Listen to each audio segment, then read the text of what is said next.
से 2008 से जुड़ा हूँ जो है, और यहाँ पे मैंने वार्ड के कार्यकर्ता के रूप में कार्य प्रारंभ किया और 2011 में महानगर का अध्यक्ष बना। 2011 से लेकर के 14 तक महानगर का अध्यक्ष रहा और 14 से लेकर के अब तक वाराणसी मंडल का प्रभारी हूँ। चंदौली, गाजीपुर, जौनपुर और बनारस, ये चारों जनपद में देखता आ रहा हूँ जो है। देश के समाचार में आपका स्वागत है। बहुत बहुत धन्यवाद। आप जो हिंदू युवा वाहिनी से कितने सालों से जुड़े हुए हैं? हिंदू वाहिनी से 2008 से जुड़ा हूँ जो है, और यहाँ पे मैंने वार्ड के कार्यकर्ता के रूप में कार्य प्रारंभ किया और 2011 में महानगर का अध्यक्ष बना। 2011 से लेकर के 14 तक महानगर का अध्यक्ष रहा और 14 से लेकर के अब तक वाराणसी मंडल का प्रभारी हूँ। चंदौली, गाजीपुर, जौनपुर और बनारस, ये चारों जनपद में देखता आ रहा हूँ जो है। इस चुनाव प्रसार में हिंदू युवा वाहिनी का क्या रोल रहा? हिंदू युवा वाहिनी प्रत्येक जनपद में, वार्ड स्तर पे, ग्राम स्तर पे लगातार सक्रिय रही जो है। जो भी प्रत्याशी रहा, तन मन धन तीनों से जो है कार्यकर्ता लगे रहे और उसी का परिणाम है कि हर सीट पे भारतीय जनता पार्टी की विजय हुई और कहीं न कहीं हर प्रत्याशी इस बात को मानता है कि हमारी विजय में हिंदू वाहिनी का बहुत अहम रोल है।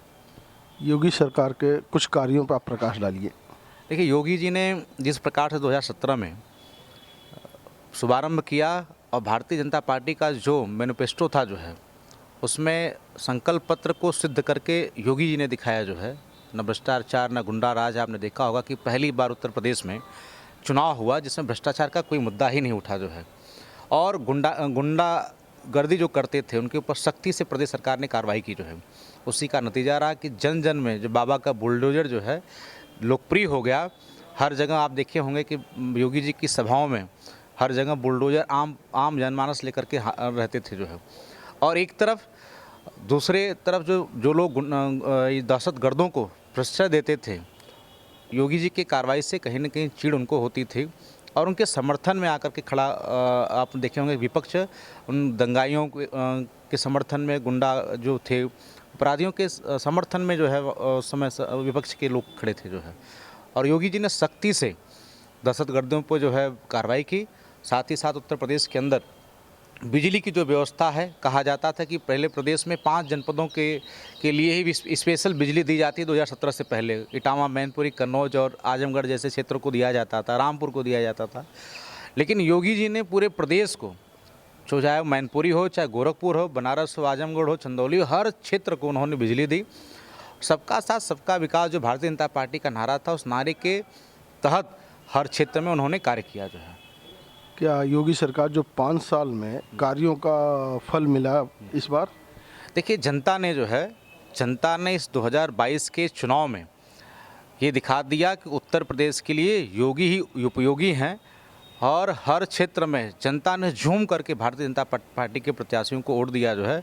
और जो जनादेश मिला है, निश्चित तौर पे ये तो इतिहास ही लिखा गया कि लगातार कोई दूसरी बार मुख्यमंत्री उत्तर प्रदेश में 37 वर्षों के बाद ये रिपीट हुए हैं और कई मिथक योगी जी ने तोड़े हैं। जैसे कि लोग कहते थे कि नोएडा कोई मुख्यमंत्री जाता है तो सरकार नहीं चला पाता, कार्यकाल पूरा नहीं कर पाता है और दूसरी बार मुख्यमंत्री नहीं बन पाता। हर मिथक को योगी जी ने तोड़ा है और नए नए कीर्तिमान उत्तर प्रदेश में उन्होंने लिखा है। और इस कार्य की सराहना खाली उत्तर प्रदेश में नहीं, उत्तर प्रदेश के बाहर भी अन्य प्रदेशों में भी हो रही है और अन्य प्रदेशों के लोग भी कहते हैं कि नहीं, मुख्यमंत्री हो तो योगी आदित्यनाथ जी जैसा हो। गांव में राशन और शहर में सुशासन, इसका क्या फ़र्क पड़ा? देखिए, एक बात और मैं कहना भूल गया था, वही कि राशन भी बहुत बड़ा मुद्दा हुआ करता था हर सरकार में। हर गरीब व्यक्ति कि जब आप गांव में प्रचार के लिए जाते थे तो पहले यही बात आती थी कि हमको राशन नहीं मिलता है।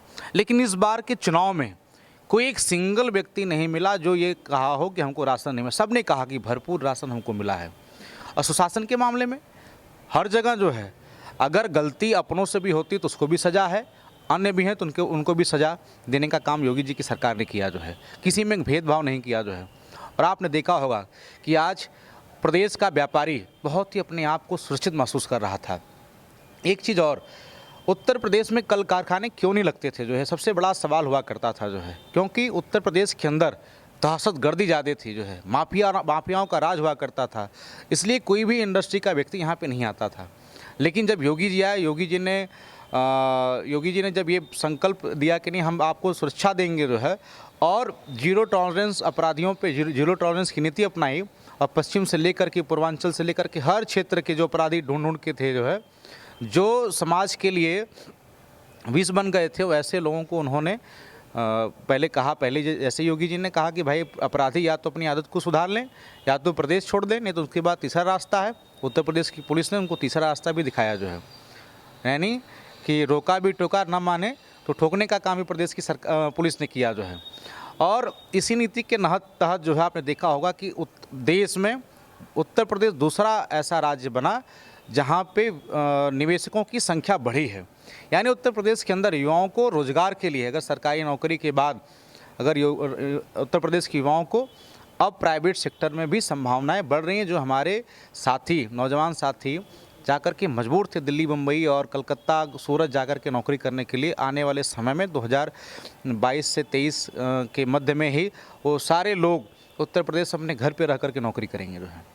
जो राम को लाए हैं हम उनको लाएंगे, इसका जो नारा चला, इसके बारे में आप क्या कहना चाहेंगे? देखिए, सच्चाई यही है, ये जो चुनाव हुआ जो है 2022 का चुनाव, निश्चित तौर पे दो तरफ से दो लोगों के बीच की लड़ाई थी। एक राम भक्तों को, प्रभु श्री रामचंद्र जी को मानने वाले लोग थे, दूसरी तरफ राम भक्तों पे गोलियां चलवाने वाले लोग थे जो है।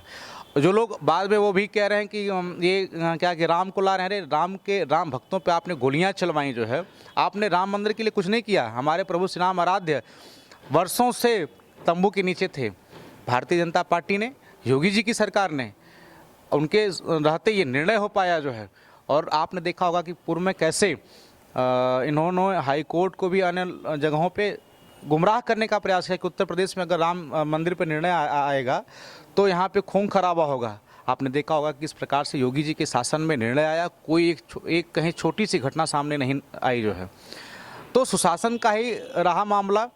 और निश्चित तौर पे श्री रामचंद्र जी का भव्य मंदिर बन रहा है, तो उसके लिए भारतीय जनता पार्टी और पूर्व पूज्य योगी आदित्यनाथ महाराज जी की देन है कि वहाँ मंदिर बन रहा है। आप देखेंगे कि सामने वाली बहुत सारे पार्टियों ने ये हस्तक्षेप किया कि खुलकर हिंदुत्ववादी का जो इनका नारा रहा, और इस प्रकार 20% वोटर बताते हैं कि मुस्लिम भी बढ़े हैं, उसके लिए आप क्या कहना चाहेंगे?